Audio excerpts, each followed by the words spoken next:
I take it. Pasa, are. Where's Sadi or Babu? Daddy, let me know nothing. And a trouble one cassa. Me patrol. Body, I want to go on the sun or so area. Yes, the boss, the wife here. Now, Fiasso, and a guy come one near you can cry. And the Bayada, you read enough of you. I was a Friday. I got Pramono. Where they never the boss, only a banana. Minutes, that they be Branham minute.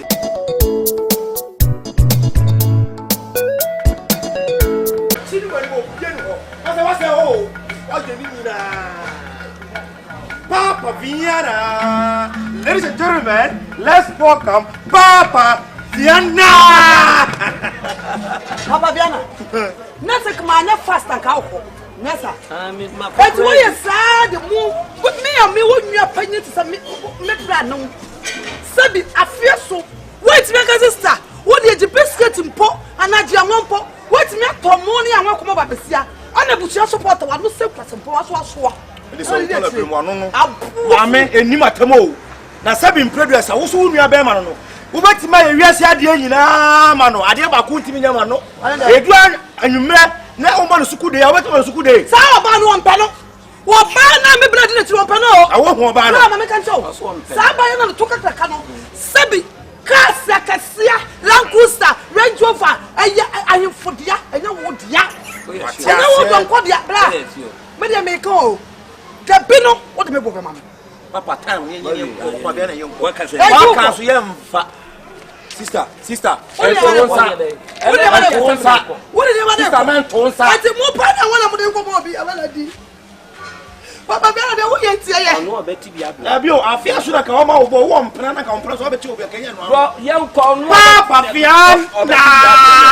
Ladies and gentlemen, let's welcome Papa Vienna. And you remember coming Vienna.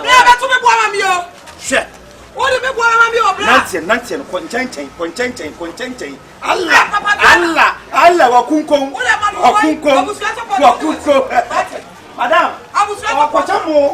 We don't know, Mammy. Hey, Papa, I do it. Wednesday, did do it, you know, so by them post 10 and no man.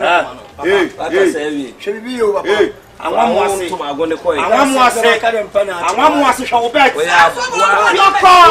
So,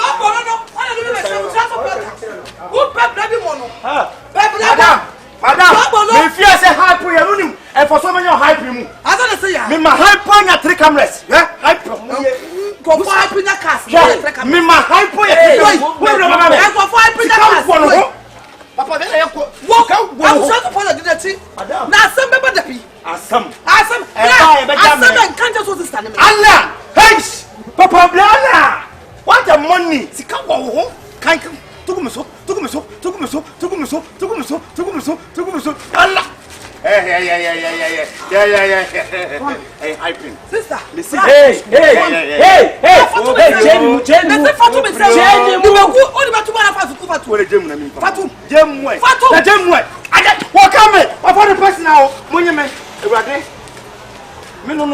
Me hypo. I can't say Frank. UK, me hypo. Me hypo. Whoa, what am I to do? What? I never said that. Now, Baba, make what champagne now about to fear.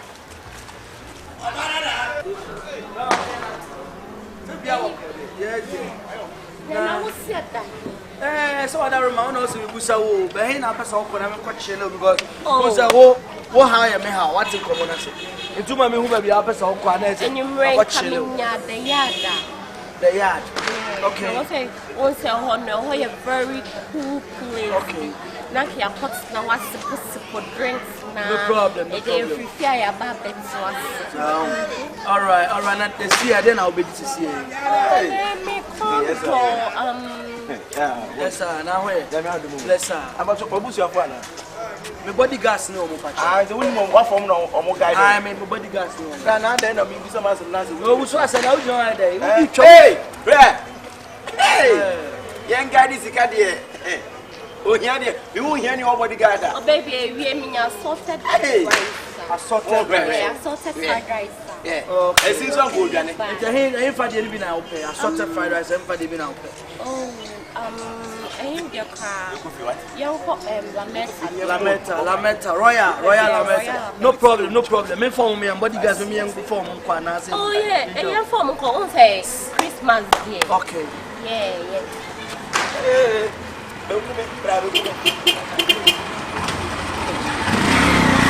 How hard you It's your Royal, you know. All right, go. You will call Royal Lametta. Shall we do bodyguard seminar? Bodyguard seminar, yeah? Of course. I will do because we say, you could do no be bano or banner with chapel channel and not to join.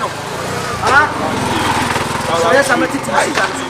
Oh, man, Penny, I said, you what in a jamu, a mopa, I take it. Passa, Where's our boom? That didn't mean I mean, I think I'm a trouble one cassa. me patron. Body, on the sun or two area has a you. Oh, your mayor. Yeah, watch it. Hey, you tell me. There you go, trust me and quick. Now I'm in a quiet. I'll buy the same from Kobe.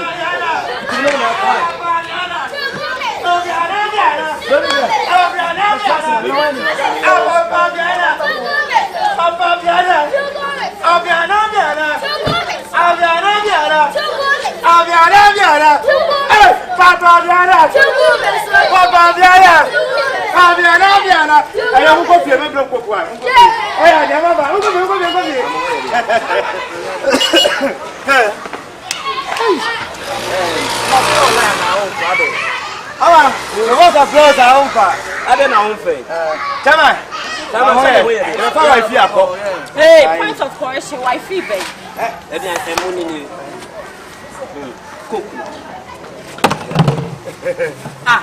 Now I'm only one way. Well, on the domain and a cocoa. I want to know where. I catch him and I say, I'm only mean. What are I? Why we have no when you to be our wife?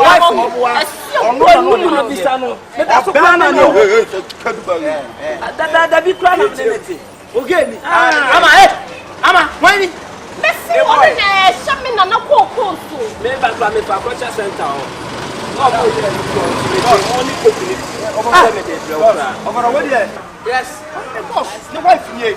Now, Fiasso, and the day I come one near you can cry. And the day I got you read enough of you. I was a Friday. I got Pramono. We didn't know what it was. Only a banana. Minute, that be plan minute. Who again? Oh, Papa, you feel. Yo, hey, bodyguard. Only on your mom coming.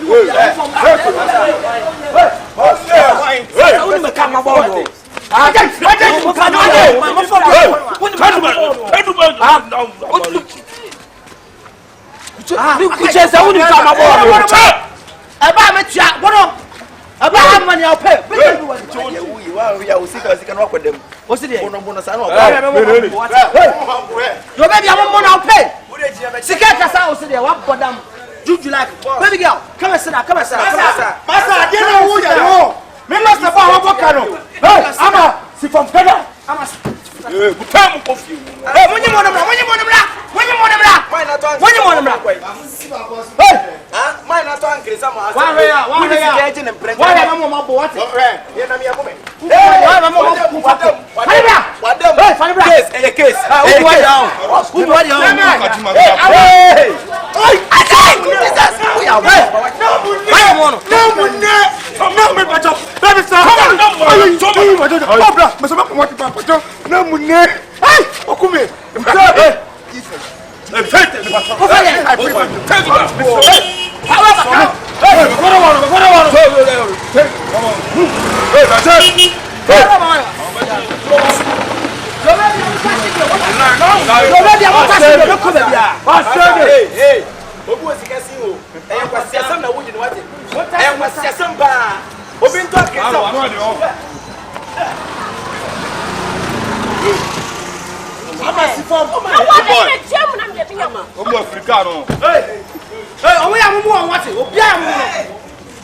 I take him.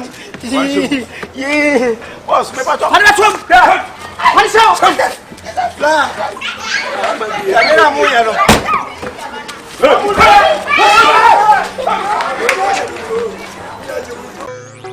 Boy, listen, you can't take me for no program.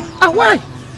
Me and nobody know of no business. If it's money business, yeah man, me are okay with it. Allah, don't believe in what son never did to them say, daughter, oh yeah, lie. Allah, you know. Now, Quarama. Now listen, Allah. That's over now. Listen, what you just Rebecca, sir. Blanca, Rebecca, Then Iska, I'm going to have a chicken mafia. What of you? I'm not telling you about here. And I have a very amount. Karena, wallahi Karena nene. What am I fear? Ne na gwara me. Ha mo ne me tirao. Ne no what am I fear? Fisa me killer obiamba. Ha obiamba me nene. Kum ha kampe ma woni be. Me fa mo be. Me fa mo say. Enye una go so problem what? Temi to be mo. Enye wanya. Enu to mo ma be.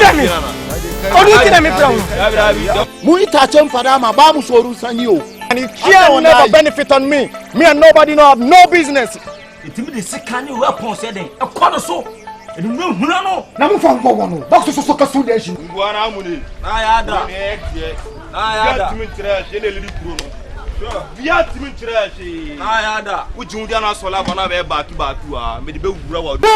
Kumasi wo baduku any abon for corners na near megum and a song.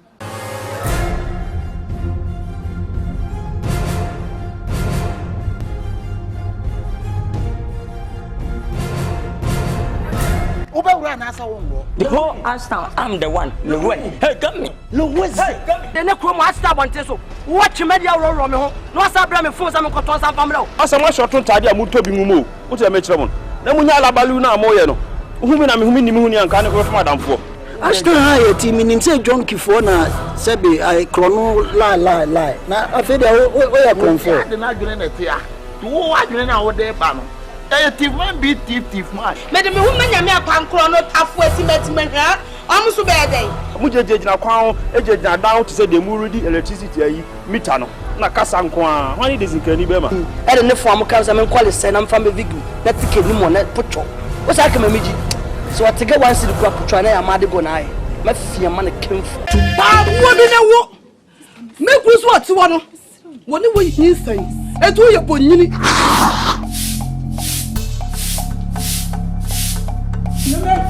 No, I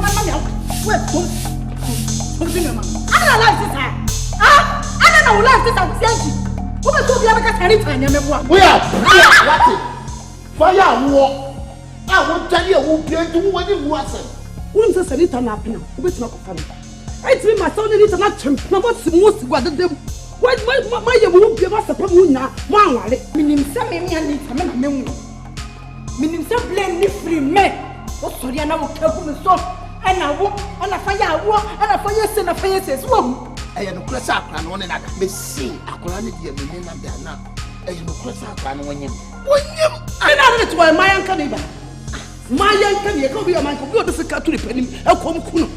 May my back to me, I'll catch me who saw Mukubi. Me never back row so Gokuno, and to make cats of a castle. What was I go here? Was so far so bad again. Wow, yes, now Jenna put it down the cat as I mean, me my president of Polynum too. I'm a car cat and you told him. And Casabu would you bow, baby, careful, baby, don't pay soon. Oh, Mammy Coca, now, oh, she's out going into where you be.